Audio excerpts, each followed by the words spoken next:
வணக்கம். நான் உங்கள் முத்து விஜயராஜ் கிரிட்டல் சேனலுக்காக. இன்னைக்கு நாம வெள்ளையங்கிரி மலையை பற்றி பல சுவாரஸ்யமான தகவல்களை பார்க்க போறோம். அந்த மலைக்கு ஏன் வெள்ளையங்கிரி மலைன்னு பேர் வந்துச்சுன்றதை பற்றியும், அந்த மலைக்கு ஏன் இவ்வளவு முக்கியத்துவம் கொடுக்குறாங்கன்றதை பற்றியும், அங்கே இருக்கின்ற 7 மலைகளுடைய அமைப்பு எப்படி இருக்குன்றதை பார்த்துட்டு கடைசியாக நம்ம மலையேற போகிறோம். சரியா? வாங்க. வெள்ளையங்கிரி மலை தமிழ்நாட்டில் கோயம்புத்தூரிலிருந்து மேற்கே 40 கிலோமீட்டர் தொலைவில் சிறுவாணி மலையை ஒட்டி கிழக்கு மேற்காக அமைந்திருக்கிறது. இது மேற்கு தொடர்ச்சி மலைத்தொடரின் ஒரு பகுதியாகும். இம்மலைக்கு கிழக்கே தொடர்ச்சியாக மருதமலை அமைந்திருக்கிறது. இது மேகங்கள் சூழ வெள்ளிவார் படலத்தால் மூடியது போல் தோற்றமளிப்பதால் வெள்ளையங்கிரி மலை என்று பெயர் பெற்றது. மலை அடிவாரத்திலிருந்து ஏறக்குறைய 3500 அடி உயரமுடையது இம்மலை. மலையின் முகட்டிலிருந்து நோக்கினால் சிறுவாணி மலைக்கு மேற்கே கல்லடிக்கூடம் மலையிலிருந்து வடக்கு நோக்கி விழும் அழகிய முத்திக்குளம் அருவியை காணலாம். இந்த முத்திக்குளத்தில் ஆண்டு முழுவதும் நீர்வரத்து இருப்பதால் இங்கிருந்து நீர் கொண்டு வர சிறுவாணி அணை திட்டம் உருவாக்கப்பட்டது. ஓம் நமச்சிவாயம் வாழ்க, நாதன் தாழ் வாழ்க, நொடிப்பொழுதும் நீங்காதான் தாழ் வாழ்க, தென்னாடுடைய சிவனை போற்றி, எந்நாட்டார்க்கும் இறைவா போற்றி போற்றி என்று பெருமிதத்தோடு போற்றப்படும் சிவபெருமானுக்கு தென்னாட்டில் உள்ள உறைவிடங்களில் வெள்ளையங்கிரி மலை முக்கியமான உறைவிடம் மட்டுமல்லாமல் உணர்வுபூர்வமான இடமும் கூட. தென்கயிலை என்று போற்றப்படும் இது தென்னாட்டவர்களின் புனிதமான திருத்தலங்களில் ஒன்று. இயற்கையும் இறையும் ஒன்றே என்று போதித்த மரபின் தொடர்ச்சி நாம். ஞானிகளும் சித்தர்களும் ஸ்தூல வடிவிலும் சூட்சும வடிவிலும் இன்னும் நடமாடுகின்ற புனித மலையே வெள்ளையங்கிரி மலை. இம்மலையின் உச்சியை நெருங்குவதும் ஆன்மீகத்தின் உச்சத்தை தொட முயற்சிப்பதும் ஒன்றுதான் என்கிறார்கள். இங்கிருக்கும் 7 மலைகளும் உடலில் சூட்சுமமாக இருக்கும் 7 சக்கரங்களின் குறியீடு. 7வது மலையில் உள்ள சிவலிங்கம் இயற்கையாக எழுந்த சுயம்புலிங்கம். அந்த இடத்தை சேரும் பொழுது மனம் களித்திருக்கும், பக்தியில் திளைத்திருக்கும், ஆன்மீகத்தை இறுக பற்றி இருக்கும் என்கிறார்கள். இந்த வெள்ளையங்கிரி மலைக்கு மட்டும் ஏன் இவ்வளவு சிறப்பு? அதற்கான ஒரு காரண கதையும் இருக்கிறது. இதோ அந்த கதை. நாட்டின் தென்கோடி முனையில் உள்ள ஒரு பெண் சிவனையே மணப்பேன் என்று உள்ளத்தில் உறுதியாக முடிவெடுக்கிறாள். அதுவும் ஒரு குறிப்பிட்ட நாளுக்குள். அந்நாளுக்குள் சிவன் வராவிட்டால் நான் உயிர் துறப்பேன் என்று சபதமும் ஏற்கிறாள். இதனை அறிந்த சிவன் அவளை தேடி தென்னாடு நோக்கி வர இடையில் சில இடையூறு சம்பவங்களால் அவள் இருக்கும் இடத்தை அந்த குறிப்பிட்ட நாளுக்குள் அடைய முடியாமல் போனார் சிவன். அந்த பெண் தன் சபதப்படியே நின்ற கோலத்தில் உயிர் துறந்தாள். அந்த இடமே கன்னியாகுமரி. இந்தியாவின் தென்கோடியில் கடல் சூழ அழியா புகழோடு கன்னியாகுமரி கோயிலாக உயர்ந்து நிற்கிறது. தன்னால் குறித்த நேரத்தில் சென்றடைய முடியாததாலேயே தன் பக்தையின் உயிர் துறக்க தான் காரணமாக இருந்து விட்டோமே என்ற எண்ணத்தால் கோபமுற்றார், மனம் சோர்வுற்றார் சிவன். தன் துயரத்தை தீர்க்க தனிமையை தேடி அவர் சென்றடைந்த இடம்தான் வெள்ளையங்கிரி மலை உச்சி. சில காலம் அங்கேயே தங்கியிருந்தார். காலங்கள் கழிந்தன. மனசோர்வு அகன்றது, கோபம் கரைந்தது. தன்னை உயிருக்குயிராய் நேசித்த அந்த பக்தையின் புகழ் இந்த பிரபஞ்சத்தில் நிலைத்திருக்கும்படி செய்ய வேண்டும் என்று எண்ணினார். அந்த கன்னிக்குமரி தெய்வமாக எழுந்தருளி மக்களுக்கு அருள்பாலிக்கும்படி அருளினார். அதுவே கன்னியாகுமரி எனும் திருத்தலமாயிற்று. இன்று சுற்றுலா தலமாகவும் அது மாறிப்போனது. வெள்ளையங்கிரி மலையின் சிறப்பிற்கான ரகசியத்தை நாம் தெரிந்து கொண்டோம். இப்பொழுது அந்த மலையில் உள்ள 7 மலைகளுடைய அமைப்பை பற்றிய ரகசியங்களை தெரிந்து கொள்ளலாம் வாங்க. முதல் மலை செங்குத்தானது, ஏறுவதற்கு சற்று சிரமமாக இருக்கும். இந்த மலையை கடப்பதும் ஆன்மீகத்தின் துவக்க நிலையை கடந்து வருவதும் ஒன்றுதான் என்று சொல்லப்படுகிறது. இந்த முதல் மலை மனித உடலில் இருக்கின்ற குண்டலினி சக்தி எனப்படுகின்ற மூலாதார சக்கரமாக பார்க்கப்படுகிறது. இந்த மலையை கடந்து விட்டால் விநாயக பெருமானாரின் கோயில் ஒன்று இருக்கும். அவருடைய ஆசீர்வாதத்தை பெற்று நாம் பயணத்தை தொடரலாம். 2வது மலையில் ஒரு சுனை இருக்கிறது. அந்த சுனையில் வருகின்ற நீர் மிகவும் சுவையாக இருக்கும் என்று சொல்லப்படுகிறது. அந்த சுனையில் நீர் அருந்திவிட்டு நாம் பயணத்தை தொடரலாம். அதன் எல்லையில் வழுக்குப்பாறை ஒன்று இருக்கிறது. இந்த வழுக்குப்பாறை முடிந்தவுடன் 2வது மலையை கடந்து விட்டோம் என்று நாம் முடிவு செய்து கொள்ளலாம். இந்த 2வது மலை மனித உடலில் உள்ள சுவாதிஷ்டான சக்கரமாக பார்க்கப்படுகிறது. 2 மலைகளை கடந்த பின்பு 3வது மலை வருகிறது. அந்த மலையில் இன்னொரு சுனை காணப்படுகிறது. இதற்கு கைத்தட்டி சுனை என்று பெயர். கையை தட்டினால் அந்த சுனையில் இருந்து நீர் வரும் என்பதால் கைத்தட்டி சுனை என்று அழைக்கப்படுகிறது. பாம்பாட்டி சித்தர் இங்கு சில காலம் வசித்திருப்பதால் அவரால் இந்த சுனை உருவாக்கப்பட்டிருக்கலாம் என்ற கருத்து நிலவுகிறது. குண்டலினி சக்தியின் குறியீடாக பாம்பு இருப்பதால் மனிதர்களின் குண்டலினி ஆற்றலை ஆட்டுவிக்கும் வல்லமை அந்த சித்தருக்கு இருந்ததாலேயே அவர் பாம்பாட்டி சித்தர் என்று அழைக்கப்பட்டார். இந்த 3வது மலை மனித உடலில் இருக்கின்ற மணிப்பூரகம் சக்கரத்தின் குறியீடாக பார்க்கப்படுகிறது.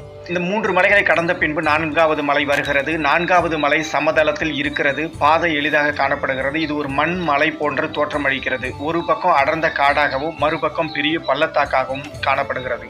இந்த 4வது மலையில்தான் ஒட்டர் சித்தரின் சமாதி இருக்கிறது. இந்த 4வது மலை மனித உடலில் இருக்கின்ற அநாதகம் என்ற சக்கரத்தின் குறியீடாக பார்க்கப்படுகிறது. 5ஆம் மலைக்கு பீமன் கலியுருண்டை மலை என்று பெயர். பஞ்ச பாண்டவர்கள் தாராபுரத்தில் தங்கியிருந்த போது வெள்ளியங்கிரிக்கு வந்து தவம் புரிந்தார்கள். அதனால் அந்த இடம் பீமன் கலியுருண்டை மலை என்று அழைக்கப்படுகிறது.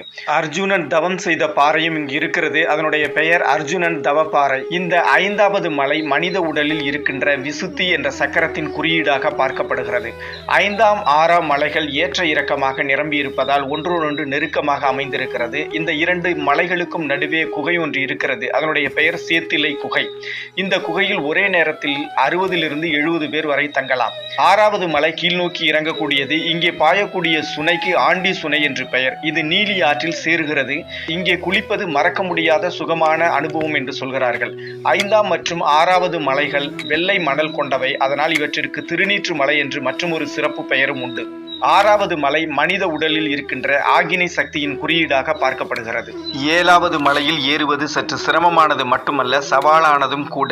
இம்மலையில் காலடி எடுத்து வைப்பதும் ஆன்மீகத்தின் உச்சநிலையின் அடிச்சுவற்றில் காலடி எடுத்து வைப்பதும் ஒன்றுதான் என்கிறார்கள். இங்கே 3 பெரும் பாறைகள் ஒன்று சேர்ந்து தோரண வாயில் போல் அமைந்திருப்பதால் இதற்கு தோரண வாயில் என்ற மற்றொரு பெயரும் உண்டு. சுவாமி முடிமலை என்ற பெயர் கொண்ட 7வது மலையில் இருக்கின்ற சுயம்புலிங்கம் அனைவராலும் வழிபடுகின்ற வெள்ளியங்கிரி ஈஸ்வரன் சிவபெருமான். இந்த 7வது மலை மனித உடலில் இருக்கின்ற சகஸ்ர நாமம் என்ற சக்கரத்தின் குறியீடாக பார்க்கப்படுகிறது. கோயம்புத்தூருக்கு அருகாமையில் உள்ள பூண்டி என்ற இடத்தில்தான் வெள்ளியங்கிரி மலையின் அடிவாரம் இருக்கிறது. இங்கே இருக்கின்ற வெள்ளியங்கிரி ஆண்டவர் கோயிலில் இருக்கின்ற ஈஸ்வரன் அம்பாளை வணங்கிவிட்டு நாம் மலையேற்ற பயணத்தை துவங்கலாம். இரவு நேரங்களில் காட்டு விலங்குகளினால் ஆபத்துகள் ஏற்படலாம் என்று அறிவுறுத்தப்பட்டிருந்தாலும் பெரும்பாலான பக்தர்கள் இரவு நேர பயணங்களையே விரும்புகிறார்கள். இதோ இரவு நேர மலையேற்றம் துவங்கிவிட்டது. அவர்களோடு சேர்ந்து நாமும் பயணிப்போம் வாங்க.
இன்பம் வீடு பேறு கிட்ட வெள்ளியங்கிரி மலை பயணம் கை கொடுக்கும் என்று சொல்லப்படுகிறது. வெள்ளி பிறையை தலையில் சூடி நிற்கின்ற அந்த வெள்ளியங்கிரி நாதரை வணங்கி அதற்கான வரம் பெறுவோம், மனமகிழ்வோம், பிறவி பயனடைவோம். இந்த வீடியோ உங்களுக்கு பிடிச்சிருக்கும்னு நம்புகிறேன். மீண்டும் ஒரு சுவாரஸ்யமான வீடியோவில் உங்கள் அனைவரையும் சந்திப்பேன். அதுவரை நன்றி கூறி விடைபெறுவது உங்கள் முத்து விஜயராஜ் கிரிட்டல் சேனலுக்காக. Please subscribe, like, comment and share. Thank you.